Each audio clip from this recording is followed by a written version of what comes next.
Good evening, everyone. 33 years in 31 days, day 15. Welcome along, those of you in here. There's 12 people, it says on my counter up here, watching at the moment. So, welcome along, people. Thank you for joining. Replay viewers, welcome along. Do stick with it if you can bear it. But day 15, and after the sadness of 2003, we move into 2004. And take a look at what happened in what is essentially my 13th year as a full-time officer. So really well and truly established as a cop now, but still a PC, but well and truly in it for the long haul now. I was joined with the intention of doing 30 years, and it was quite clear at this point I was going to do it. I'd seen nothing else to tempt me away, and policing was what I was about and what I did. But 2004, interesting year. I'm only going to relay one event, really. If you saw the advance notice of the video, it said "Me in the CID." The Criminal Investigation Department. Now, those of you that know me will probably go, "What? You in the CID?" I'll hold my hand up quite honestly and say that the Criminal Investigation Department, the CID, held absolutely zero interest to me throughout my whole career. Dog section, would have loved to have done it. Air support, would have loved to have done it. Traffic, did it, loved it. CID, nah, not interested. Never really floated my boat at all. And that's the beauty of policing, because you can move to different departments and follow your heart's desire, if you like. But you can diversify into different roles, and some people are more suited to some things than others. I'd found my niche in traffic and really enjoyed doing that. So how did I end up in CID? Well, you remember yesterday that I spoke about the Crescent police station in Salford and how I ended up there and involved in witness to a situation that led to some very difficult decisions and a very awkward discipline hearing where I had to give evidence. As much as the Crescent police station was held in affection by a lot of people, the Crescent police station to me was like, don't go there. I don't want to be anywhere near the place. However, in 2004, a young Chinese student was crossing one of the main roads in Salford and was mown down. There's no other term to describe it. He was mown down by somebody driving one of these. Those of you that don't know what this is a Nissan Pulsar. I think they were a GTI-R, round about sort of 1990, late 80s, early 90s. These were on the scene. A very high-powered, high-performance version of what I think is a Nissan Sunny. Might be incorrect on that bit, but they were called a Pulsar. Massively powerful. You can tell by the huge scoop on the bonnet there for air intake and induction that it's a performance vehicle. For want of a better word, they go like stink. They're really, really fast, light, small cars. This car came down the motorway from the M62 onto the M602 into Salford. Pursued, can't remember now whether by traffic or by motorway, but it was being pursued by somebody. They got nowhere near it. They lost it. It carried straight on off the M602, straight down the Regent Road in Salford towards Manchester city centre, and it came up to a set of traffic lights, the wrong road with a queue of traffic.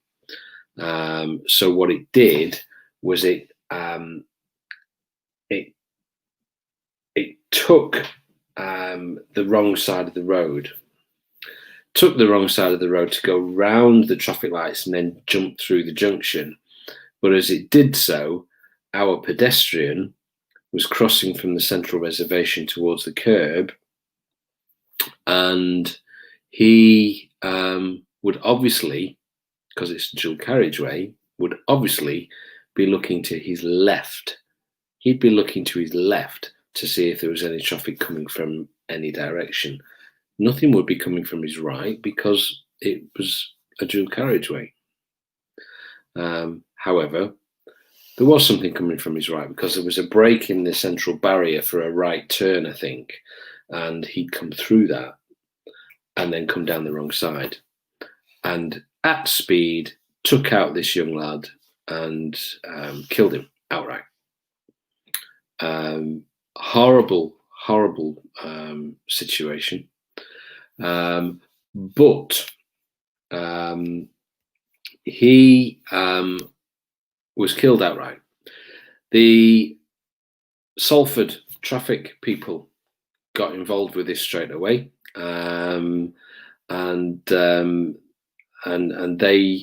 they did the initial investigation, got the ball rolling, got things done, and what have you. But within a day or so, I'd paraded on at Platt Lane, or maybe, no, I'd be at Elizabeth Slinger Road now, actually. We'd be at Elizabeth Slinger Road. I paraded on at Elizabeth Slinger Road, and they said, we need somebody to go and investigate this fatal in Salford. You know, wait a minute, why are we on this part of the force being asked to go over there to investigate their fatal? Well, it turned out that the circumstances of this collision were so much that the F Division were dealing with it not as a failed to stop fatal road traffic collision, but as a manslaughter inquiry. And as such, CID were investigating it. The CID at Salford did not want to be involved with it, which was quite clear on the first meeting that we went to. But I was nominated. I couldn't see any reason why I had to object to it. It was going to put me on days for a little while, which sort of made things quite nice. So I was seconded to the Criminal Investigation Department at Salford on the F Division, along with an officer from the motorway. And our role, he's still a great friend, but our role on that inquiry was to bring traffic know-how, roads policing experience to the investigation, because CID are detectives. They don't deal with fatal collisions. They don't understand brakes and steering and rack and pinion and suspension and all the tyres and all those other factors that come into play. They don't understand all that to the depth that we do, no more than I understand the depths of the investigations that they go into for the criminal aspects. So we were bringing some very valuable experience and skills and knowledge to the investigation.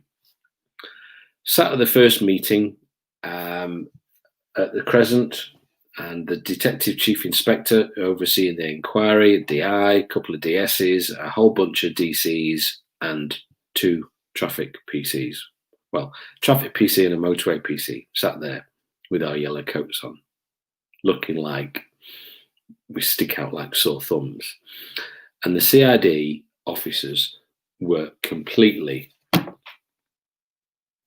they just didn't get it. They didn't understand why they were, and the DCI tore a strip off the lot of them and basically said to them that you will be doing this, you will be running this, and it's going to be managed as a manslaughter inquiry. So I want the whole shebang on this. And the investigation began. What actually then followed was a whole new learning curve for me about the way that the CID investigate matters and how they task matters out to officers. And so every day we would turn in and one of the DSs would give us a sheet and say, there's your actions for today, off you go. And the action sheets would just say, visit such and such a witness, obtain statement, or go and investigate this, or go and speak to them, or whatever it happened to be.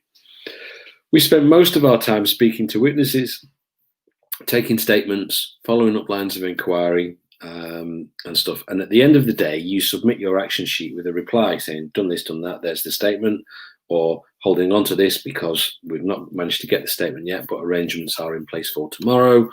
And you were left to your own devices then. Go out and sort out those actions. And so Glyn and I, who's the motorway lad, Glyn and I went off and spent a couple of months, I think, at least, on this inquiry.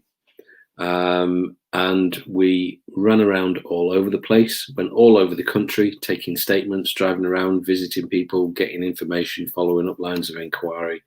To cut a very long story short, it was a fascinating insight into CID, learned a lot.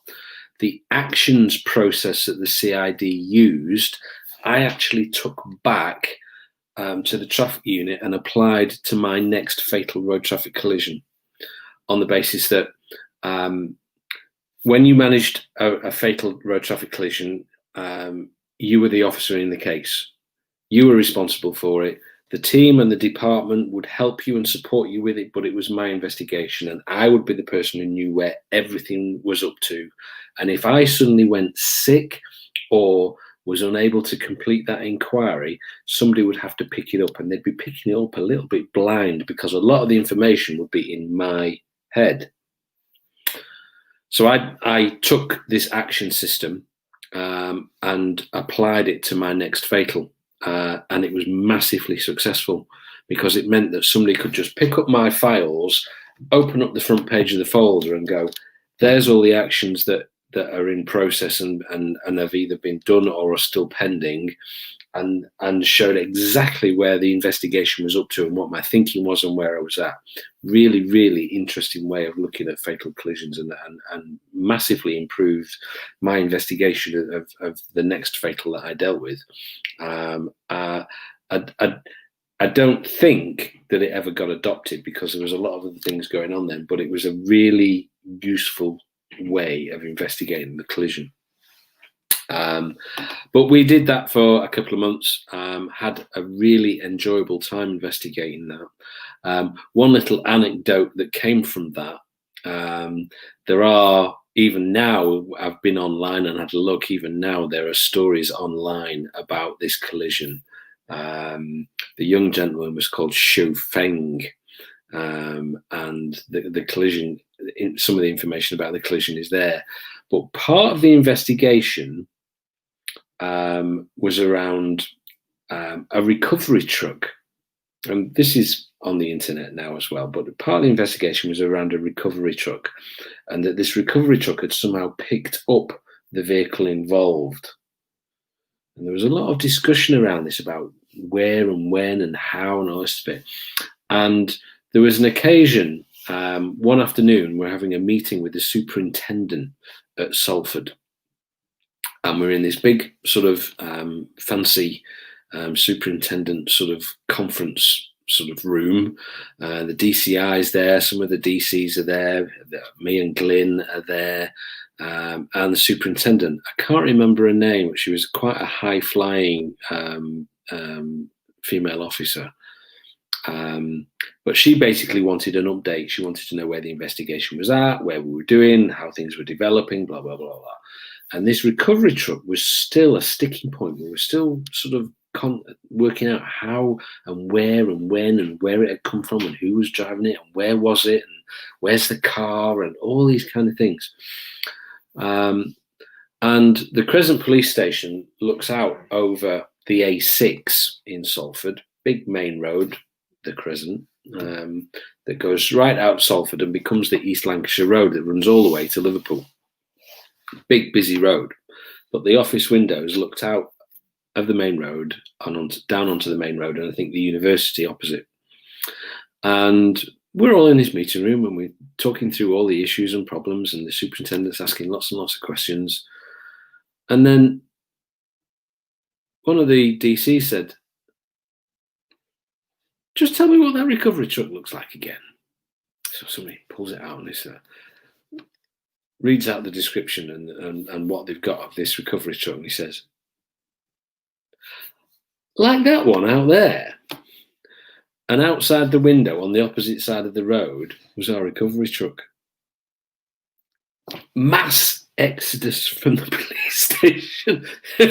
Chairs falling all over everywhere. We went piling out of the nick, everybody running out and across the road and leaping barriers, and we got hold of the driver of this recovery truck, and he got arrested. The person that was with him got arrested, and well, it's quite funny that we're all sat there trying to establish where this truck was, and it was parked up opposite the nick. For whatever reason, they'd stopped while they were doing something. It wasn't just abandoned there. They'd been driving it, had stopped there to do something, and just while we're having the meeting and talking about it and where this truck might happen to be, it's there across the road. I've never seen detectives move so fast in my life. I'm not sure whether it was to do with the fact that they desperately wanted to get hold of the suspects, or they just desperately wanted to get rid of this inquiry and finish it off because they really didn't want to be dealing with it. But that investigation continued, and in all honesty, we were taken off it eventually and said we don't need, the investigation work that we were doing had dried up, and the input that we were valued for was no longer needed. So it sat with CID and it stayed there. I think because I've not researched it greatly online, but I think to this day that remains an outstanding unknown suspect. The car was found burnt out a few days later, and the investigation, I think, drew a blank.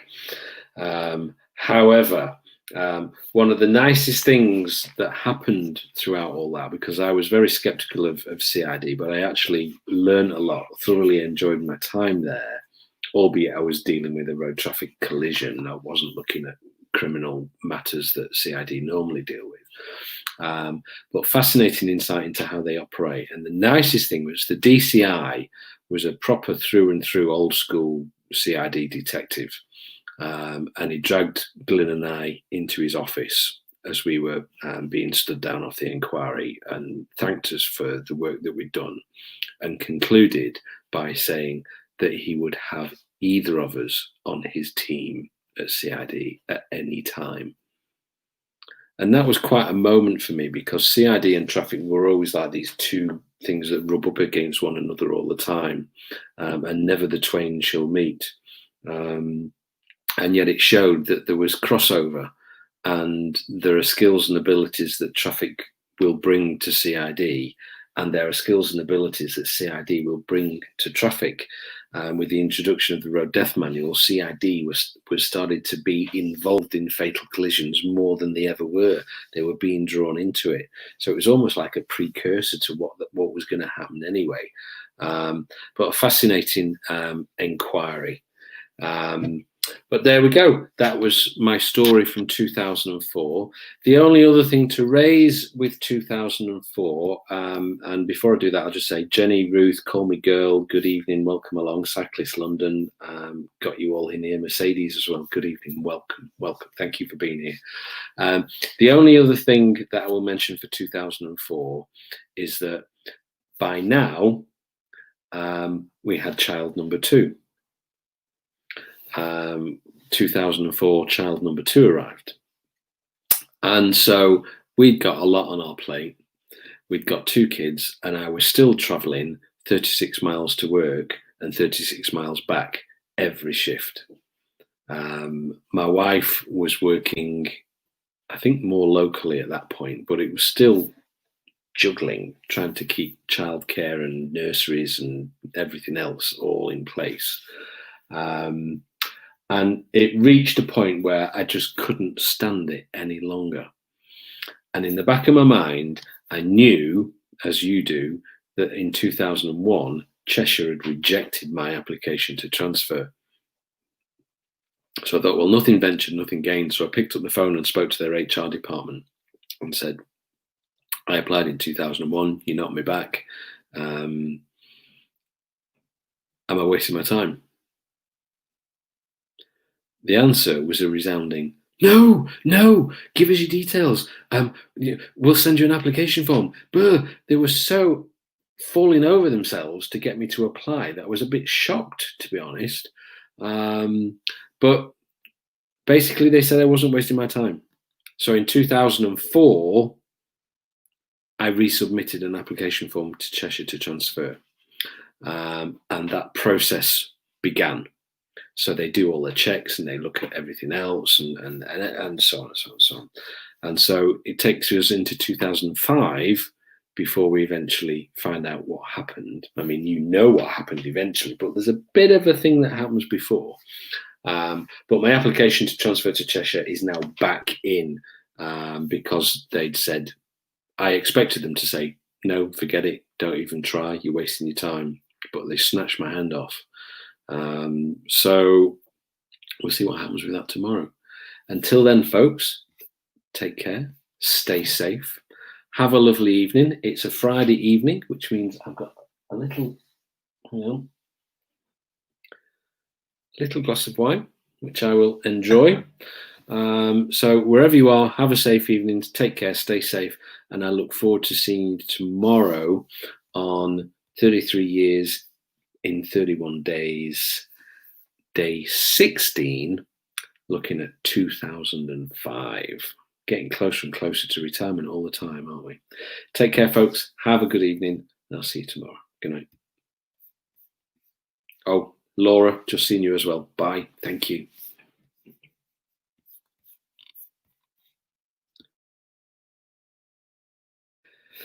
Now I've got to find all the right buttons and click them all so it works. Stand by for the outro. Here it comes.